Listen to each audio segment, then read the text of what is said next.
Hello, and welcome to another episode of the F-Word podcast. I am Kimberly, your host today, and at the highest level, we are talking about all things fraud and multifamily.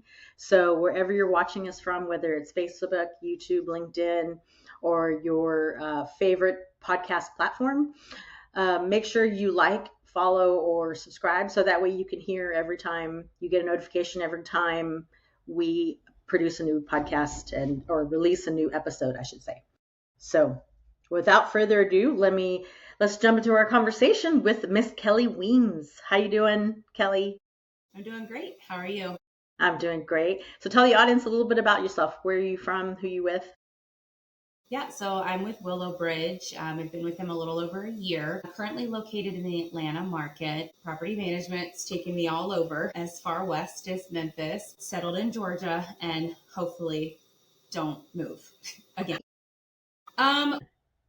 So how'd you get your start in multifamily? Well, I started in actually HOAs. I was an admin assistant for an HOA that had single family homes, townhomes, and an apartment community all within the same neighborhood. And that was in Virginia. And because I'm from Virginia Beach originally. So started on the homeowner side and kind of saw what was going on the apartment side. And I just kind of realized that like the HOA life wasn't necessarily for me. So I wanted to kind of flip over to the other side. So I actually stepped into the same community that was within the HOA as a leasing consultant. And then about a year later, I was an assistant manager. And then about a year after that, I was a property manager, and I just never turned back. And I tried to leave one time for about 9 years. And I succeeded for 9 whole years and then moved states. And when I moved states, I was in Florida at the time. I moved back to Virginia. I got sucked right back in. And here we are. Yeah. And here we are 10 years later or 20 years later?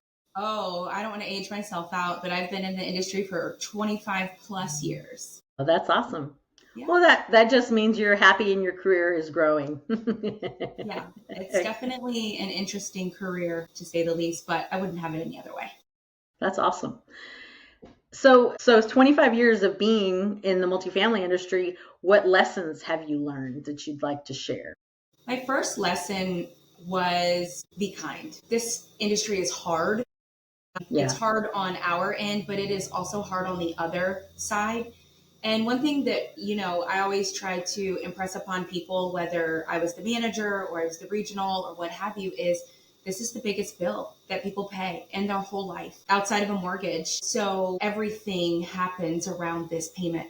So when you question their ability to not pay and then you're questioning their security, you don't know what you're going to get on the other end. So kindness is free. Not everybody deserves it, but it's not really our responsibility to figure out who does and doesn't deserve it. So I really just impress upon people, like people first, everything else second, right? Because it's an experience, and that's what sells is the experience. It's no longer the product. There's too much product. We all have 4 walls, a kitchen, and a couple bathrooms, maybe a washer and dryer if you're lucky. So, at this point in the game, just be nice and just be kind to people. And it really does take you a long way. I've just found that, you can tell somebody no and be nice and they'll accept it. Perfectly fine. Or if you're, kind of curt and short because you're frustrated and you tell them no, you're getting a review, they're going to corporate, all of the things. So. It's all about how you say it, for sure. Yeah, kindness is free, man. Mm-hmm. And when people don't use it, it comes back and bites them. But it's definitely the first way to go when you're dealing with the public, for sure. Yeah. Reminding yourselves to give yourself grace and be kind, because not everybody else is like that. Yeah, for sure. What's the other lesson? I think just you have to have boundaries, and we talk about boundaries and work-life balance and things like that a lot. But I think this industry is more about boundaries within work and boundaries within, again, dealing with people at such a crucial period in their lives, whether it's positive or it's negative. and, really knowing when to leave something on the table and take something off the table. And I still struggle with this so long later in different capacities, but it is something that I stress upon my people that, some things you just have to leave in the office. There's nothing you can do. You can't make somebody happy all the time. You can't knock it out the park every day. If you can just be kind, do your job, everything else will just work itself out somehow, some way. Boundaries are big. Yeah.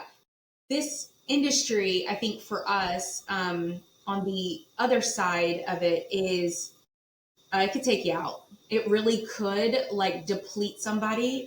It could emotionally really, really, really I've seen it take some people in my day. Mm-hmm. It's taken me. I think everybody has one property that they're like, if I never have to live that again, it'll be too soon. And I definitely had my fair share, but yeah, boundaries, man. You got to just leave it and know it's not personal. It's just, business. Uncomfortable. It's not personal. Yeah, for sure. That's a good lesson. Definitely boundaries and setting them and keeping them too, because otherwise you'll drive yourself into the ground for sure. The stress level. I don't know what's the stress level like for you? What day of the week is it? Is it financial week? Is it a regular Tuesday? I don't know. Here's what I'll say. Over the course of the years, you have your great days, your okay days, and your oh dear days is what I call them. My stress level today really is pretty managed. And that's only because I've just figured it out, right? But it's taken time. It didn't happen overnight, especially when you move from one role to the other, or one property to the other, or one company to the other. You feel this incessant need to prove yourself, and you work all the time and you do all the things, and then you burn out very quickly. And then you're like, oh no, what do I do now? And that tends to happen a lot in this industry. And then you'll kind of company hop because you'll think it's the company and all the while it's you, and you just didn't have those good boundaries, right? But I would say my stress is very manageable today, very normal, but I have better boundaries today than I've ever had in my entire career. And that's awesome. Owe my stress level to my boundaries. I walk away, Case in point, yesterday, I had an owner visit. We had 4 properties to go to. And if anybody knows anything about Georgia, you don't get anywhere in 45 minutes or less. No. It's a no. So we did 4 properties in 3 hours. Wow. I'm not sure how, but we did it. And I walked in my door. It was about 6:45. And I said, am I going to mess with that inbox, or am I going to go upstairs? I walked in my office, I grabbed my slippers because I had to change, and I grabbed my book and I went upstairs. And I just said, there's nothing pressing. I knew what was in my inbox already. It'll be fine. I can deal with it tomorrow. That's the lessons I've learned, over time, is setting those boundaries and not working all the time. Because you can easily work yourself into a grave in our industry, but just because we're so fast paced, we're moving all the time. And you want to be ahead and not behind the curve. So we work all the time, but you have to find the balance for sure. Otherwise, it'll just eat you up. What's your most interesting fraud story? Well, there's so many. There's so many to choose from. I think that I have 2 that kind of sit and resonate. One is more older. I had this woman come in and she had all the documentation. The picture on the documentation was a man and her name was a man.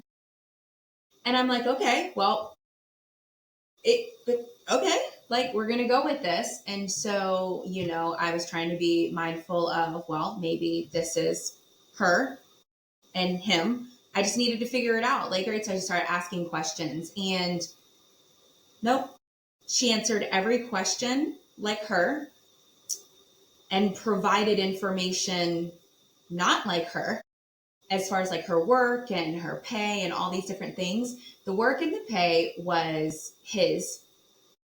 Everything else was her. And it was just so odd, because I literally just had to look at her and say, you do know that none of this makes sense, right? And she was like, what do you mean? And she argued me down for at least 15 minutes. And I said, look, If you want to apply, you are welcome to apply because anybody can apply. I cannot guarantee your approval. You just need to submit everything and we'll go from there. And so that was just really interesting to me, that somebody just no care in the world and then had almost like an attitude because I was like, this is awkward. So it always resonates. It's a good one because I'm just like, man, I hope one day that I have that level of commitment to whatever story I'm telling because it was Oscar worthy for sure. Yeah. And then post technology, post like, our ApproveShields and all the different little things that have come up over the course of the years is just really, I think the funny piece is here because it's really hard to get past you guys. But the things and the steps and the like commitment that people have to continue to try to overcome. We had somebody who argued that it was their dad, it wasn't them on a criminal record, and so it was between like a second and a third, and we were like, happens all the time. Perfect. Give us this documentation, right? Like everybody's asking for what they need, and they submit everything. It was definitely them, like no question. 100% them. Pictures popped up, like mug shots, and we were like, okay. And then my other favorite that we always get is the offer letters. Those are my favorite. That can never be third party verified, but always accurate, and nobody knows why they can't be verified, but they're real. Those are my favorite. And it makes you and your team investigators or part-time investigators on the day-to-day basis that you shouldn't be put in those situations. And that's what happens when you're not using ApproveShield. You're not wrong. I always tell people that, kind of how I look at it is you're just another person on payroll. Because without you, we would need another person on payroll to be able to do our jobs. We just can't do it at that capacity, especially in the BTR space. We're way smaller staffed. We have more units per person than the multifamily side does. And so any technology that we can get that makes our job just a bit easier is heaven sent. So, it's definitely been a huge blessing and help for us. Yeah. We hear that a lot, especially in the BTR space. It's definitely, there's more room for fraud, and it minimizes it when you use a product like ApproveShield to help catch those fraudsters. They're just getting better and better every day at fraud. There's whole YouTube channels, apparently, what I've been told, on how to defraud whatever you're looking for. Last year, in the height of kind of like the squatter mayhem that we were dealing with in the Georgia area, there was Facebook groups on how to purchase an identity that would pass background checks. Facebook groups. Yeah. There's Facebook groups. Wow. Yeah. I mean, it was wild. We were wildly impressed with the commitment for sure. But it was the amount of stuff that we saw coming up was just, it's very interesting. And very frustrating, I'm sure, right? Yes, tiring, because it's like, when we use a product and we're marketing the product appropriately, right? Like the verbiage, this is what you should expect with, like you guys. So you're on the website, we have pop-ups, because we have to. And then, so you go through all of this through your tour process to explain to these people, like, look, if you want to be here, you're going to work for it a little bit. Like, you're going to put in a little bit of work. And they're like, okay, sure. Yes, got it. And then what? And then we're going through denial after denial after denial. And it's doesn't want to sign the authorization, doesn't provide proper documentation, fraud. And it's like, great. So it's all that time and energy and effort that the teams are putting into touring and, educating and helping them through the process and all of that, just for, a fraud to come back. And that's really frustrating for the on-site teams because their denial rates are like at least 50%. It's pretty rough here. We have some areas in my portfolio that about 70% denial rate. So these teams are working 3 and 4 and 5 times harder than some other teams just to get the same number. It's tough to get 5 apps in a week and think you did a great job. And I mean, that's a good week for BTR at least in the off season. And for six apps or all 5 of them to come back denied some capacity, we can't control credit. We can't control, income and things of that nature. But fraud is just like, really, you couldn't find something else to do on your Saturday than this. So it definitely is a different breed of individual for sure. Mm-hmm. So what advice would you give to your younger self? You said it earlier, have grace, because I didn't understand kind of who I wanted to be and what I wanted to be early on in my career. I didn't even expect this to turn into a career. I just was doing something while I figured out what I wanted to be when I grow up. And don't we all do that though? I'm still doing it. It's fine. But I think what happened is I just fell in love with the process, the people. And as I kind of grew and matured, understood myself a little bit better. Yeah, I wish I would have had more grace for myself. I am kind of loud. Not really. They say that about me too. Well, we're 2 of a kind then, for sure. But how many times have I heard in my life, you're too much, calm down. Yeah, and extra. You're extra. I get that. Yeah, and so when you hear that as a person who is trying to get to the next level, and you hear it from somebody that you trust, like your regional or your area manager or whatever, and you continually hear that, it messes you up a little bit. And instead of me understanding that maybe that's less about me and more about them, I kind of job hopped and I would quit and go somewhere else because I wasn't valued and I wasn't this and I wasn't that. And I think as a property manager, I stunted my career a little bit because I was just, I think I was still trying to find me. But also, I needed somebody to believe in me at the level that I believed and that I wanted to believe. And I wanted people to see I got some issues, but I got some great issues too. And, I think that was it. Have grace, be patient, be kind to yourself as well. Again, this industry is a lot. It changes very quickly. And you can go from thinking you're on top of the world to being overwhelmed in one day. Sometimes both of those in the same day. And you just got to learn to just be patient. Roll with it. Yeah, be patient, roll with it. Be kind to yourself, like you said earlier, and be kind to others. Yes. And always give grace to yourself first. Whenever I mess up, I don't need somebody to tell me that I messed up because I'm already beating myself up. I'm my biggest critic. Mm-hmm. Something that I have definitely learned in my 30s and 40s that I need to give myself grace because nobody's perfect. Yep. For sure. Yep. So this is the part of the podcast where I ask you, why should someone use ApproveShield? I think that the biggest thing is what I've said already. So it's like having another person on payroll. And that is so instrumental for my teams. We still have to field calls and we still have to field some questions, but the ApproveShield team is just like present. And they're very well versed in our guidelines. And so a lot of times my teams take on a little bit more than they need to. And I'm always like, send them to ApproveShield.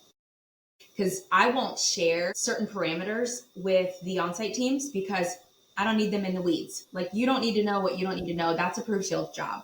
So I think that I do really try to redirect them, but just collectively as a whole. So I currently have 14 properties in my portfolio, and every one of my properties are on ApproveShield.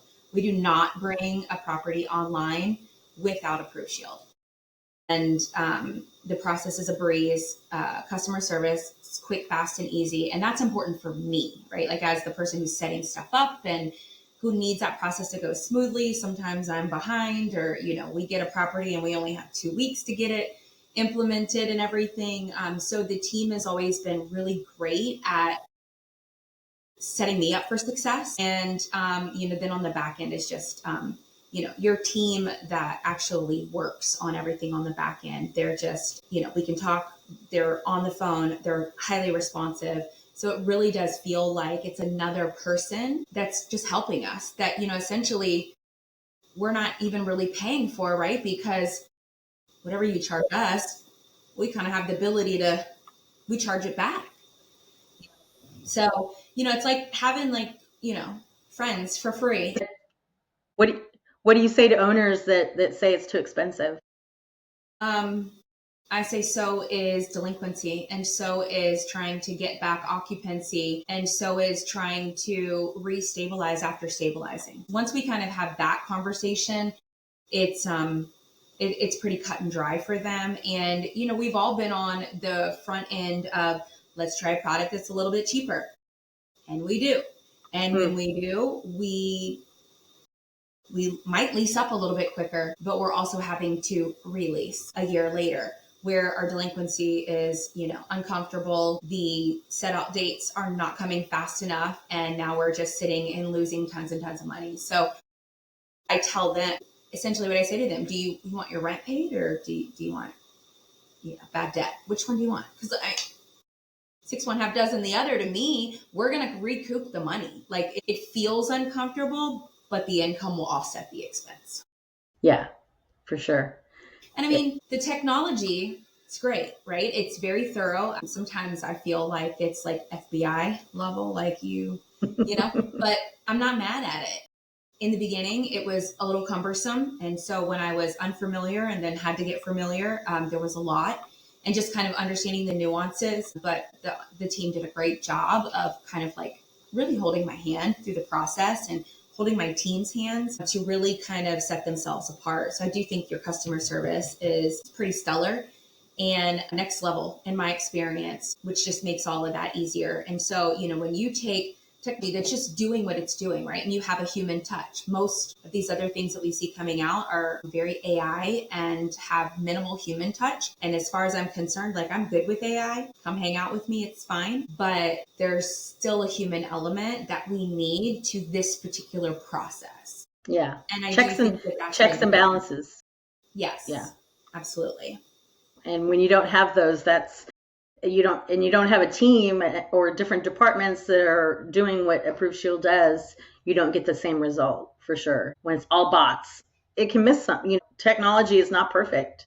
Mm-hmm. It helps us. It's helpful, but it's not. Yeah. that it can do all things. So you definitely having the ApproveShield people along for the ride helps your team and makes it your own little mini department. Definitely does. It makes it so much easier to be successful in that space. Just one day at a time, just, trying to make a difference and do the right thing and keep creating experiences in this industry. I think you guys just collectively as a company fall right in line with that. And so I'm very grateful to have partnership with you all. Awesome. Well, I really appreciate your time, Kelly, for being with us and doing this. Thank you, Kelly. Have a great rest of your day.